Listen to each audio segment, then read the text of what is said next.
Hi, my name is Anton Immler, and I'm going to take you down the Skjørli River in Norway. Okay, this one's probably one of the most technical and continuous rivers I've ever been on, but it's super fun, so here we go. So the first rapid up is just at the put in. Most people put in below this one, choose not to run this one, but it's basically two really big sticky holes in a row. So give that one a good scout before you run it. And then moving from there on, you pretty much start right off into the good stuff. There's a little lead out rapid from the first drop that you put in right here. And basically the moral of this whole river is that it's really continuous. Sticky holes will sneak up on you. So you want to make sure to have a strong team that can look after each other all the way down.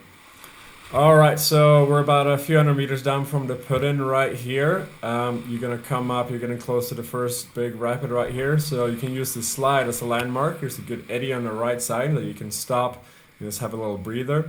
And when you get up on this rapid, there's basically two big holes you're gonna wanna avoid. You're gonna see these big boulders in the middle. So there's two big boulders. You wanna go just to the left of the first one to avoid the first hole. And just as you pass the first hole, you wanna ferry all the way to the left of the river, because as you can see here, there's a pretty big hole just on the side there. Okay, it doesn't look that big, but they're very sticky, so if you're not careful, they're gonna get you. Right, so about 100 meters down from there, you probably get to the biggest rapid on the run. It's another couple of holes, it's 3 or 4 big holes in a row, so you're gonna wanna start off on the left side. You can scout this one from the left side as well, might be a good idea. But right after the first hole, you wanna ferry all the way to the right. You can see right here, you kind of boof up on the pillow, and you can ride this slide and avoid the last two holes altogether, and we'll get down to the bottom. Alright, so I'm going to show you here, these holes don't look big, but if you're not careful, they will get you, and since the river is so continuous, this can quickly snowball on you, so if you miss one line, you're going to miss the next, you're going to miss the next. Water's really cold, you're going to be really tired, since you can't really relax at any points, since it's so continuous, so if you can stop, have a little breather, rest, and then keep going again. Okay, and right after that rapid, you get to, this rapid doesn't look very big at all, but there is one pretty sticky hole just in the middle down here. It has claimed a couple of swims before, so be careful with this one. Basically, you want to start off in the middle and have quite a bit of momentum to the left to avoid it. I almost messed it up there and really close to get stuck, so if you can scout that one, it might be a good idea. Okay, moving from here on, the river's going to calm down a little bit. You only get these smaller little grade 2, 3 rapids, but still really continuous. But it's a good opportunity to have a little rest. And pretty quickly, you're going to get into this forest section. You're going to see a lot of trees on this side. Okay, you're going to want to be really careful in here because quite often there's a lot of trees that fall in and they can block the whole width of the river. This one right here, we're just lucky that there was a small gap on the right side. So when you're bombing down, make sure you always have a place to stop if you see a tree blocking the river. Okay, and this eddy right here after S-bend is a good mile marker. You're almost halfway down the river at this point.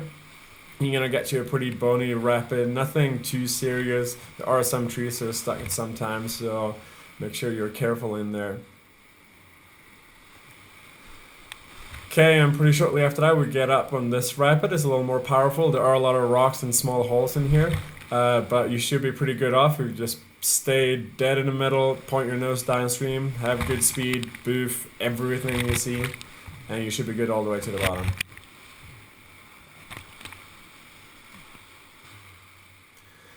Okay, and a little further downstream from here, we get to a pretty dangerous rapid. There's a sieve. You're going to see it in just a minute. So it might be a good idea to scout this one. But you want to stay pretty much dead center, a little right of center and right over a rock.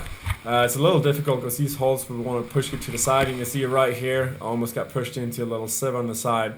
So make sure you're careful with that one because people have pinned in there before and swimming from there is not fun. You can see the rapids just keep going and keep going, so it could be very difficult and potentially dangerous to swim in here.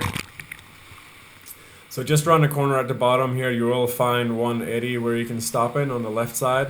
Try to stop in every eddy you can really to have a little rest before you keep going, because if something goes wrong, you're going to want all the strength you have to get yourself out of that situation.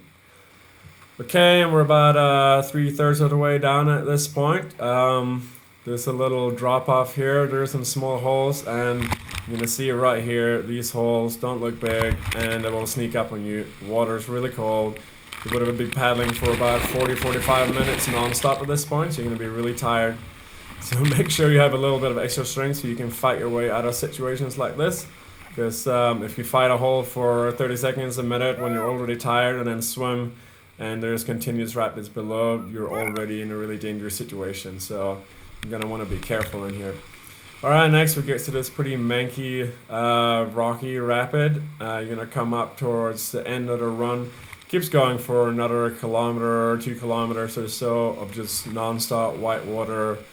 You're gonna have done about 1,000 boof strokes at this point, so your arm's gonna be pretty numb, but you're getting really close to the takeout. Still a couple of holes that'll sneak up on you, so best thing you can do is follow someone down the nose away, or just have plenty of speed. Just keep paddling. Whenever you see anything, boof it. Everything that comes up when you take a boof stroke, and you should be alright all the way through.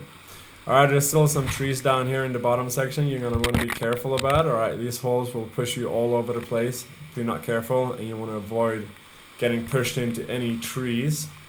And right at the last couple of 100 meters of the run here, you're going to get into this mini gorge.